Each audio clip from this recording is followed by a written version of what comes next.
Mohon doa untuk seluruh warga Indonesia. Kita sedang menyusun 100 dosa Jokowi.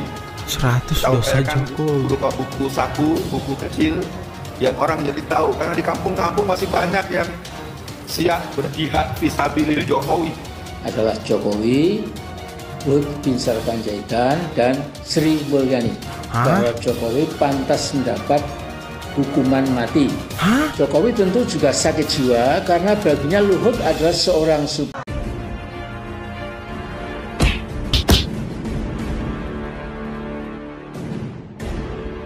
Assalamualaikum warahmatullahi wabarakatuh. Om Swastiastu, Namo Buddhaya, salam kebajikan. Sahabat-sahabat dimanapun juga berada, para pemburu ijazah palsu kini semakin kalang kabut, sahabat ya.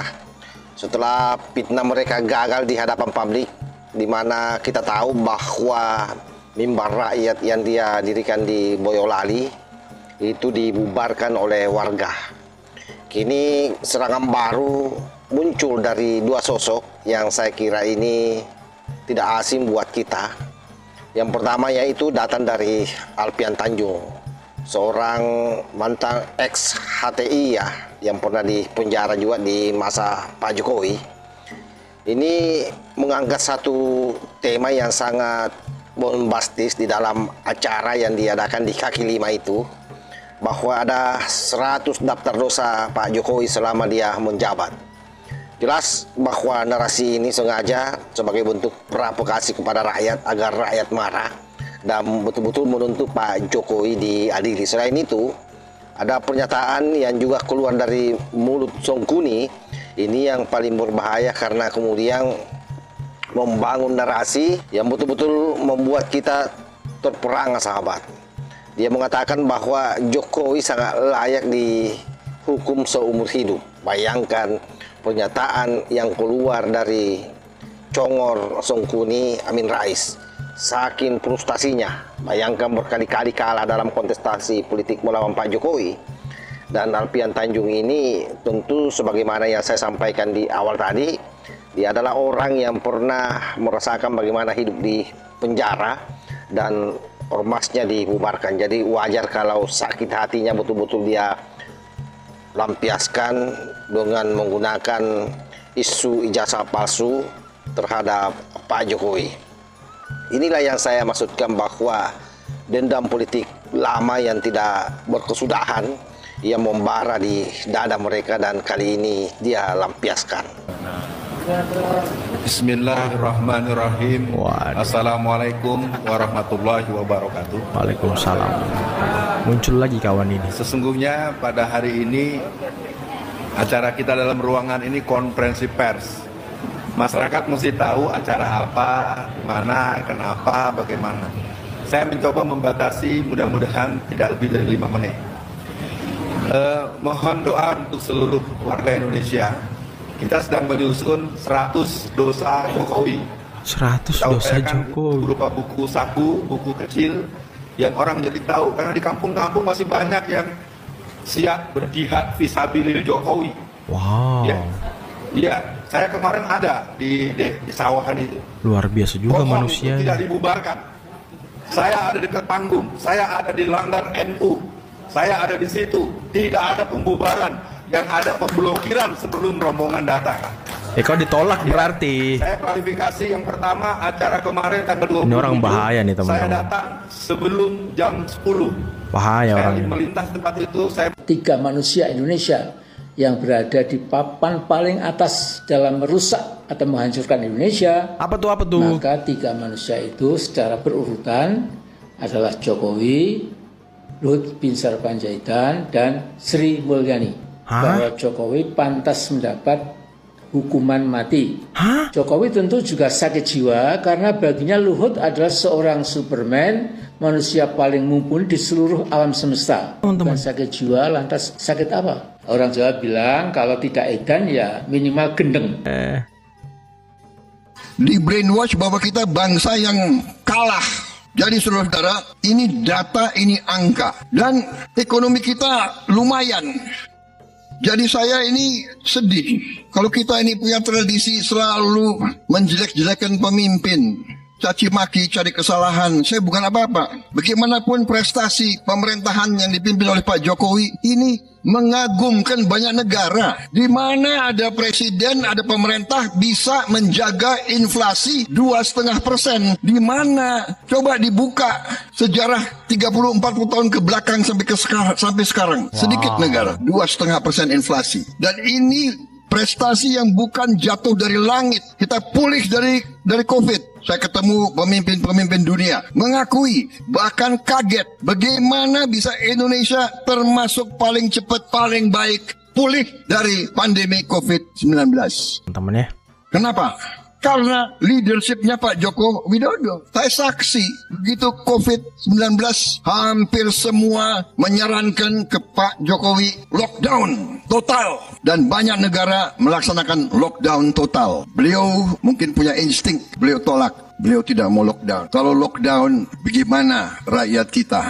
Wong cilik ini bagaimana? Pedagang warung Tegal kalau tidak boleh keluar dari rumah, dia makan apa? Risiko, tapi keputusan yang tidak lockdown ternyata membangkitkan kita kembali dengan waktu yang cepat yang mengagetkan banyak negara di dunia. Wow. Ini pengakuan dari WHO sendiri. Saudara-saudara sekalian, saya ini bukan membela ya, tapi saya ingin selalu mengatakan yang benar-benar, yang salah-salah. Tadi sahabat saya Pak Surya mengatakan tidak ada orang yang tanpa kelemahan, tidak ada orang yang tanpa kekurangan. Betul. Saya gunakan kesempatan ini sekali lagi untuk kesekian ratus kali dimanapun saya menyampaikan, saudara-saudara sekalian, mari kita belajar dari sejarah. Mari kita sekarang cari titik-titik pertemuan, jangan cari titik-titik perpisahan.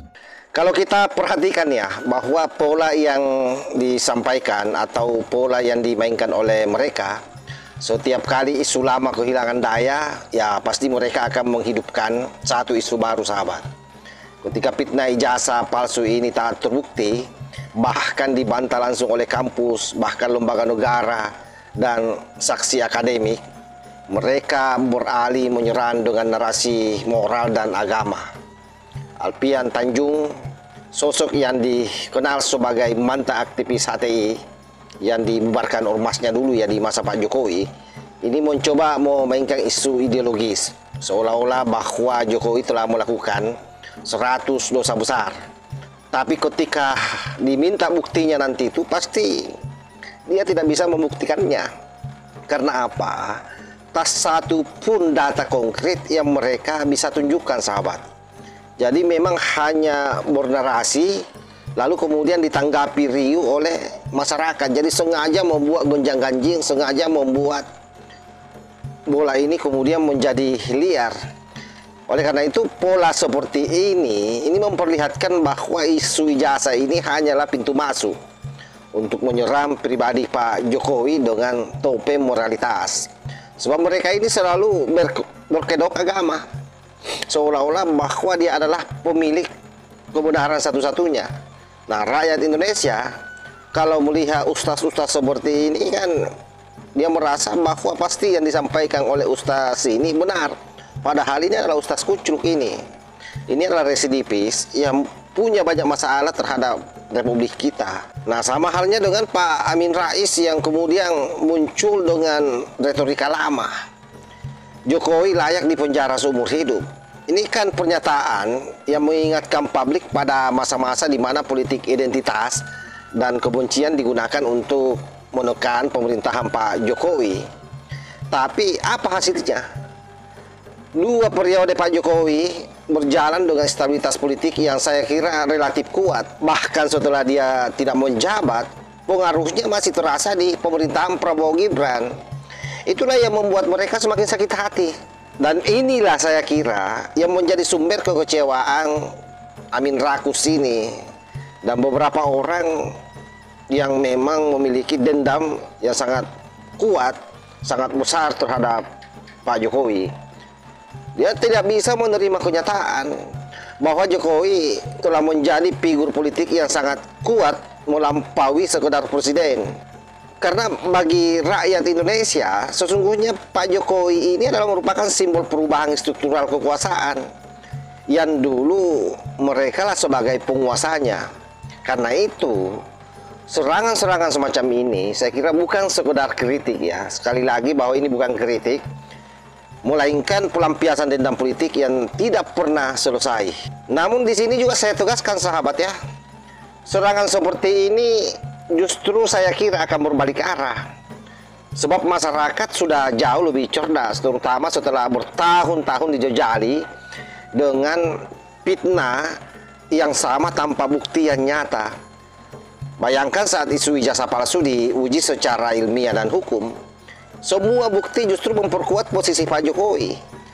Maka kini ketika Alfian Tanjung maupun Amin Rais tampil dengan narasi ekstrim, tentu publik melihatnya bukan sebagai kritik, tapi sebagai drama politik yang diputar ulang. Jadi ini kaset lama sebenarnya yang diputar ulang. Mereka yang dulu mungkin percaya, saya yakin mulai bertanya, kalau benar mana buktinya? Dan ketika tak ada bukti, opini itu akan kehilangan makna, menjadi sekedar suara kosong yang bergaung di ruang gemah kebencian. Sebab mereka ini semua adalah orang-orang yang sekali lagi memiliki masalah besar di bangsa ini. Mereka dari dulu mengobok-obok NKRI. Bahkan Alfian Tanjung ini tidak sepakat dengan Pancasila, sahabat. Dia ini di kepalanya khilafah. Amin Rais ini mulai patah kakinya itu sejak dia bersekongkol dengan Mak Banteng itu menjatuhkan Gus Dur, sampai Gus Dur mengatakan bahwa mereka akan menjadi gelandangan politik. Dan hari ini benar-benar apa yang pernah disampaikan Gus Dur itu terbukti.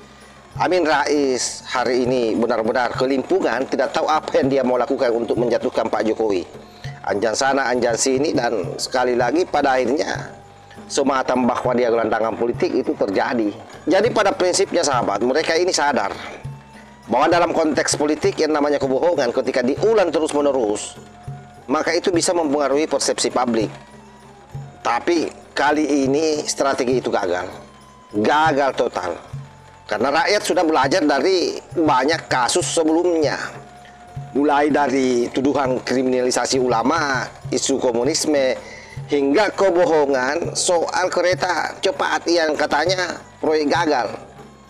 Semua terbukti tidak benar kan, apalagi ijazah palsu ini. Nah, karena itu kini dia mengusul lagi soal 100 dosa Jokowi.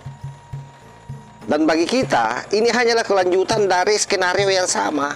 Jadi catat itu. Nah, bedanya, publik sudah punya tameng, logika dan data. Dan inilah yang membuat para pemburu fitnah ini makin panik. Karena senjata mereka tumpul menghadapi akal sehat rakyat. Rakyat tidak mudah hari ini dibodoh-bodohi. Kenapa? Karena itu tadi, semua pada melek media sosial. Dan saya yakin sahabat ya, pada akhirnya sejarah akan mencatat, bukan siapa yang paling keras berteriak, tapi siapa yang paling konsisten membuktikan. Jokowi mungkin sudah tak lagi menjabat, tapi warisan kebijakannya masih berdampak nyata bagi jutaan rakyat Indonesia. Sementara mereka yang sibuk mencari dosa hanya meninggalkan jejak kebencian. Tapi periksa saja, termasuk pemburu ijazah palsu. Dan saya yakin kini mereka semua sudah memperlihatkan wajah aslinya, di mana bukan membela kebenaran, tapi sekali lagi hanya menebarkan kebencian. Dan bagi bangsa yang besar, yang namanya kebohongan semacam ini hanya akan menjadi catatan kecil dalam perjalanan panjang Indonesia menuju kedewasaan politik, sahabat. Karena pada akhirnya rakyat pun akan semakin dewasa menyikapi isu-isu semacam ini. Inilah bedanya antara mereka yang bekerja dengan mereka yang hanya berteriak, seperti Amin Rais, Alfian Tanjung, teroris, dan para sekutunya. Wallahul muwaffiq ila aqwamit thariq. Wassalamualaikum warahmatullahi wabarakatuh.